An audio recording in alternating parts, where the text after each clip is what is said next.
Hi friends, welcome to Satya's Lifestyle channel. இன்னைக்கு நம்ம பார்க்க போற ரெசிபி வந்து ஒரு பராத்தா ரெசிபி தான் பார்க்க போறோம்.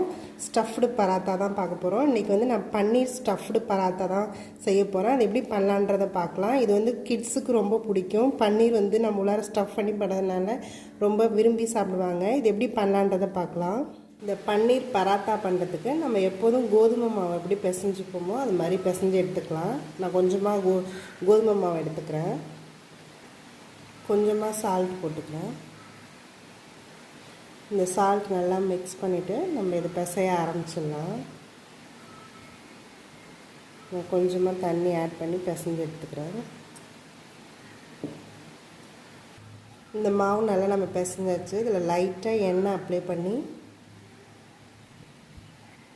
நல்லா எல்லா சைட்லேயும் இந்த எண்ணெய் இருக்கிற மாதிரி பார்த்துக்கலாம்.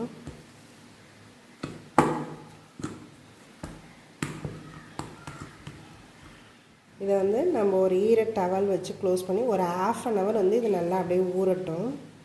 பன்னீர் பராத்தா பண்ணுறதுக்கு நான் வந்து பன்னீரை இந்த மாதிரி உதுத்து எடுத்து வச்சுருக்கேன். இதில் கொஞ்சமாக கொத்தமல்லி ஆட் பண்ணிக்கிறேன்.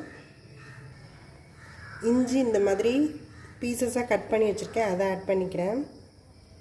ஆனியன் ஆட் பண்ணிக்கிறேன். கொஞ்சமாக மிளகாத்தூள் ஆட் பண்ணிக்கிறேன். கரம் மசாலா தூள் கொஞ்சமாக ஆட் பண்ணிக்கிறேன். சாட் மசாலா கொஞ்சமாக ஆட் பண்ணிக்கிறேன். இதுக்கு தேவையான அளவுக்கு சால்ட் ஆட் பண்ணிக்கிறேன். இது நல்லா நம்ம மிக்ஸ் பண்ணிக்கலாம். இது நல்லா மிக்ஸ் ஆகிடுச்சு. நான் வந்து இந்த மாதிரி ஒரு ஸ்டஃபிங்க்கும் நான் இந்த மாதிரி உருண்டையாக பிடிச்சி வச்சுக்கிறேன். இது நல்லா ஒரு ½ நல்லாவே ஊறிருக்கு. இது நம்ம இப்போ எப்போதும் சப்பாத்திக்கு எப்படி எடுப்போமோ அதே மாதிரி எடுத்து உருட்டிக்கலாம். இந்த சைஸில் நான் எடுத்துக்கிறேன்.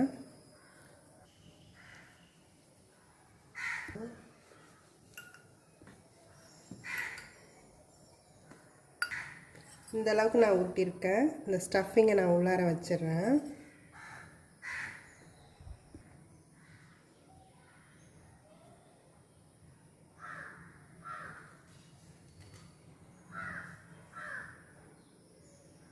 இது ரொம்ப மாவு இருந்ததுன்னா நம்ம எடுத்துடலாம். இது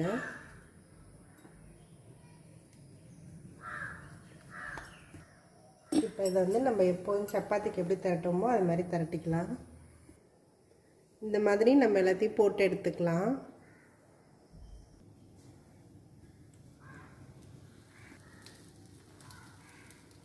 கொஞ்சமாக ஆயில் அப்ளை பண்ணிக்கிறேன்.